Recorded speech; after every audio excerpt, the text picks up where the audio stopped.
Hello, hello, hey, hello, hello, hello, and welcome back to the channel. If you are new here, my name is SHANiA, and on this channel you'll find, excuse me.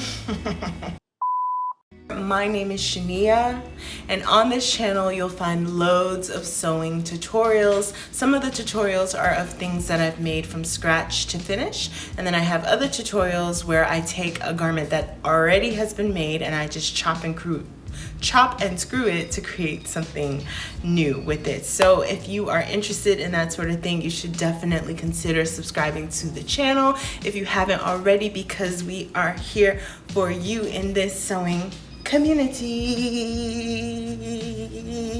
All right, so I am so excited about today's tutorial because I've seen these pants for a while, and now I finally have a pair for myself, and I'm gonna show you how you can have a pair for yourself as well. So let's get into it. Okay, so this is my fabric here, and I'm pulling and I'm seeing that I'm getting a lot of stretch in this direction. But when I pull this way, it's not as much. Like, there's a little bit of stretch, but it's not as much. That tells me that when I trace my pants, that since my pants are stretching this way, right? My pants are stretching this way, it means that my fabric also needs to stretch this way as well when I'm tracing the pants. Okay, so I folded my fabric in half and I labeled the wrong side of my fabric with a W, and I folded my leggings in half like so with the crotch poking out, and I am just tracing along my leggings, and then right where the knee is, I decided to flare out my pants because I originally wanted them to be like bell bottoms, and here I'm just marking it with an F so that I know it's the front pattern, and I'm just pinning it down, and then once I finish pinning it down, I'm just cutting it out with my rotary cutter. And I didn't do any seam allowance since I'm working with stretchy fabric. So now I'm taking my front pattern, I'm putting it again on the folded fabric, the wrong side of the folded fabric, and I'm just going to extend the crotch out by 1 inch. And the reason why we do that is to accommodate for our butt, and we're going to extend the waistline up by 1 inch as well. And then we're just going to draw a diagonal line that connects from the end of the crotch line to the seam of the leg, and then the same thing with the top of the waist to that extended 1 inch line that we made. And then we're just going to trace the whole pant pattern, and that's going to be our back pattern. So I'm just going to put this to the side and then label it B so that I know it's for the back, and I'm pinning it down into place, and then I'm just going to cut right along the pattern. So once I've cut the pattern pieces out, I'll have 2 back pieces and 2 front pieces, and I'm just going to do a straight stitch along the crotch area for both patterns. I just want to remind you that all of the sewing supplies that I used in this tutorial are down below in the description box. I also have the link to my Amazon storefront down there, which has like all of the sewing supplies that I use, even if I didn't use it in this video, so you should definitely check it out. So since I didn't draw a seam allowance line, I'm going to be using the tape measure presser foot to help me basically get an even stitch, and I'm just marking off a 1/2 inch along the crotch line, and then I'm going to line it up to my tape measure presser foot, and then I'm just going to basically use it as a guide while I do a straight stitch all the way down the crotch, and it'll look something like this. And now I'm just going to serge off the raw edge. If you don't have a serger, you can use a regular sewing machine set to a zigzag stitch with the shortest length. And this is what it looks like after I serged both crotches for the front and the back pattern. And now I want to hem the bottom, so I just serged the bottom edge of the pants, and then after I've serged it, I'm just going to fold it over once, pin it down like so, and then I'm just going to do a straight stitch all across. And I'm going to repeat the same step on the other leg as well as with the other pattern. And then once I'm done, it'll look something like this. So you can see it's nice and neat. And so now what I'm gonna do is I'm gonna take my front pattern and I'm gonna put it so that it's right side facing up. I'm gonna put my back pattern so that it's right side facing down. And I'm just going to stitch along the outside of the pant and as well as the inside, and just basically everywhere here that you see on the diagram in the screen. Okay, so I'm trying on the pants because now is where I would start cutting out the side. But can I just say, I do not like how these pants are fitting. Like, they look short, and I don't like this bell-bottom fit, and the thighs are a little tight. So I'm gonna go back to the drawing board, and the back is like kind of low. So what I'm gonna do is, starting from the crotch, I'm just gonna go a little wider and then do straight, like wide leg pants almost. And I'm going to add some inches to the top, maybe like an inch more to the top. And then I'm gonna add, like, I'm gonna make the bottom a lot longer. I think I had added like 3 inches, but I'm gonna do maybe like 4 or 5, no, like 5 inches. So back to the drawing board we go. Okay, so here I am repeating the same exact steps that I showed you guys in the beginning of this video. Only difference is that I followed through with my game plan, which was to make it longer, wider, and a higher waist. And this time I did add seam allowance. So I am right now up to the point where I stitch the outer seam and the inner seam of the pants, and these are the final pants. But here they are tried on inside out, and I'm trying them on inside out so that I can make my markings for where my cutout's gonna be. So I started by folding over the top of my waist. Don't make the mistake I made. Make sure that you fold your waist inward so that it's easier to track your markings.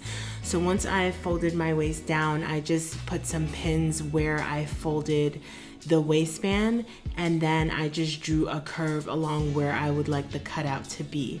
So then I took it back to my table, and here's what I'm talking about. Like, if I had this folded in, then I wouldn't need to flip my pants on the right side.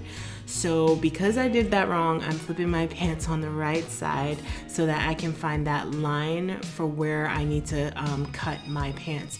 So I just connected the crotch seams together so that I can line my pants up like this. And then I'm just dragging that line all the way to the edge.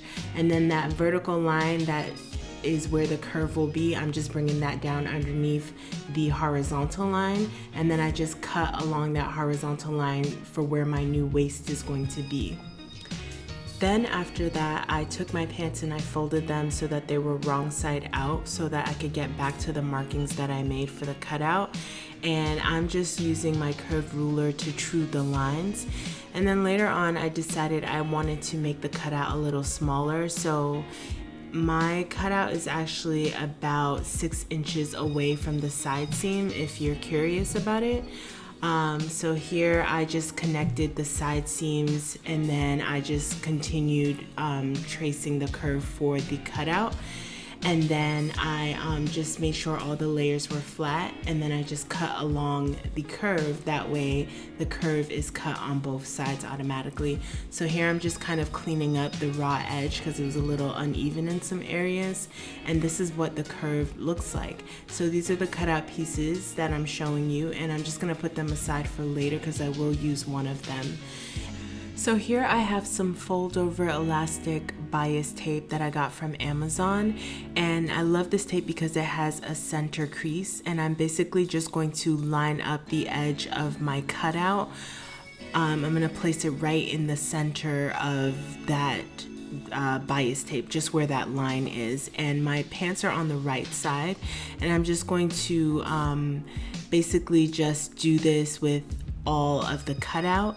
And I'm just zigzag stitching it down, and when it's done it looks like this. So I'm just going to repeat the same thing on the other side, and I'm also going to line the top edge.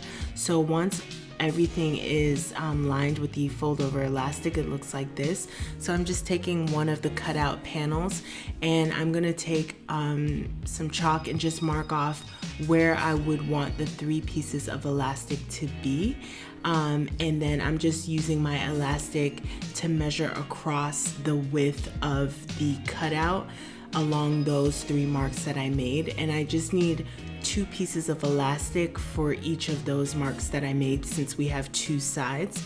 And I'm basically just going to pin each elastic to its corresponding place on the pants. So right here at the top, and then the middle, and then at the end. And just want to make sure that you're using the right piece of elastic, otherwise it will be too small or too big. And then I'm just showing you my machine settings here, and I'm basically just using the button loop setting where I'm just going back and forth, and it looks something like this. And then I'm just gonna cut off my thread, and this is kind of what it looks like.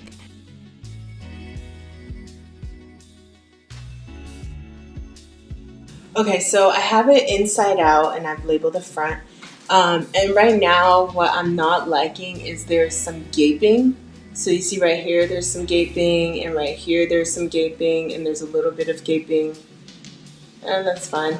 And then on this side, there's gaping here. There's a lot of gaping here on the side, and the top and the bottom are okay. So what I'm gonna do is I'm just gonna make a mark right where the gaping is, like in the center of the gaping, at the peak of the gaping. Then what I'm gonna do after that is when I take it off, I'm just going to pinch the sides so that the mark is in the middle, and then I'm just going to hand stitch along the side of each of these marks. So here I am just pinching those gaping areas, or that gaping area, so that the mark is in the center, and then I'm just hand stitching it down along the sides. I use red thread so that you could see what I'm doing, but then I went back over it with black thread, and this is how it should look. You can see that it's flattened, and it's basically like there's no more gaping. So this is the final product. I love these pants so much, and I just also wanted to call out the fact that this top, I have a tutorial on how to make this as well. It's part of my TikTok DIYs part 1. So you should definitely check it out. And I'm also able to wear this top because of this amazing boob tape, and the link for that is also in the description as well. If you love these pants, leave a comment with a heart emoji so that I can know that you love them.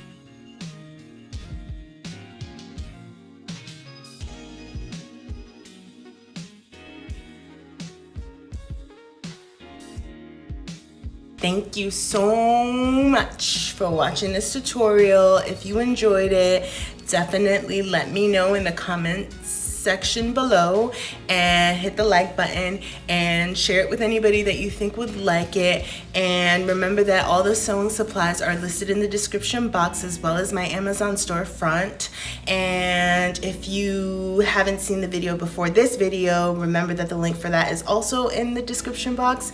And I love you, and I'll see you in the next video. Ciao.